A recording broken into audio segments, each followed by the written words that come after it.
If you are suffering from male pattern baldness, chances are you would do just about anything to slow the progress. Products like Rogaine and Propecia can help, but the greatest and most noticeable benefits are seen from a hair transplant procedure. The transplants of the 70s and 80s that left participants with strange doll-like hair are a thing of the past, with new techniques transferring only a few hairs at a time to create natural hairlines that even barbers can't tell are manufactured.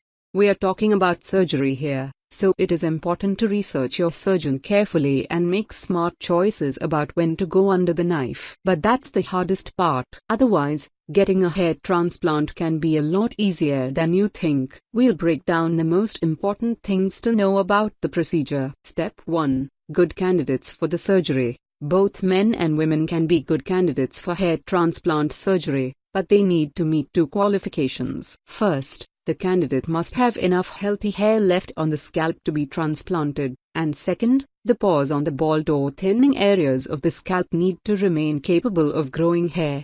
When you have a consultation with a dermatologist, you will discover the answer to both these questions. Your doctor will also recommend a blood test to determine what may be causing the hair loss in the first place. Finally, a small scalp biopsy may be necessary, but it can be done right in the office and is painless. The results of this exam will determine whether or not you are a good candidate for the surgery. You might not be able to achieve a full head of hair again, but you can reasonably expect thicker locks. Step 2. The surgery procedure. The surgery itself usually does not require general anesthesia, only a local to numb the scalp. If you're nervous, a mild sedative can help you relax. The whole thing takes only 4-8 hours, depending on the extent of the work required. If your case is really extensive, you may need to go back the next day. Your dermatologist will remove healthy hairs in one of two ways. The first way is to cut a strip of skin with healthy hairs attached. The second is to remove individual hairs. The latter option provides a more natural finished look, but it takes more time. The first option does leave behind a long narrow scar, but it shouldn't be visible unless you favor really short haircuts. Next, the surgeon and technicians work together to prep both the removed hairs and your scalp for the transplant. You may then have 2-3 technicians working together to implant the hairs in their target areas. When the surgery is complete,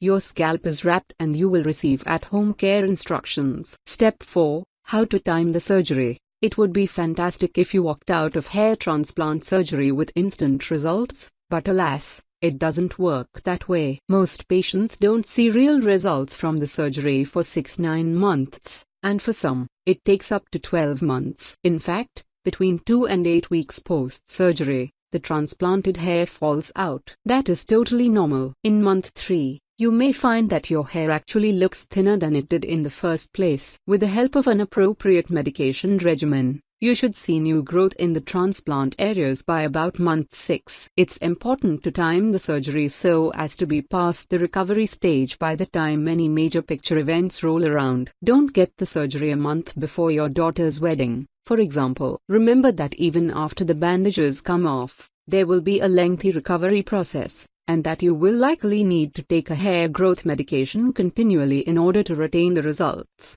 Step 5. About pain and scarring. During your procedure, your doctor will manage your pain, so the most uncomfortable thing about it is sitting in a chair for up to 8 hours straight. Most docs will give patients regular breaks to get up and stretch, though afterward, you might experience some soreness, but it shouldn't exceed the level of pain that can be managed by OTC painkillers. Scarring will also be minimal, especially if you had the individual hair transfer procedure. Scarring from that is basically undetectable to the untrained eye. However, with the other type of removal, there will be a scar at the donor site on the back of your scalp. Doctors are careful to take this from a place that will be hidden by existing hair. If you can manage 3 weeks of relative solitude, or loose hat wearing, the redness will have dissipated and the shaved areas will be filling back in. No one that you don't tell about the surgery should be able to notice that it was done. Step 6. Permanent results. The hair transplant procedure actually moves healthy follicles to thinned areas, so in theory, these follicles will continue to grow throughout your life. However,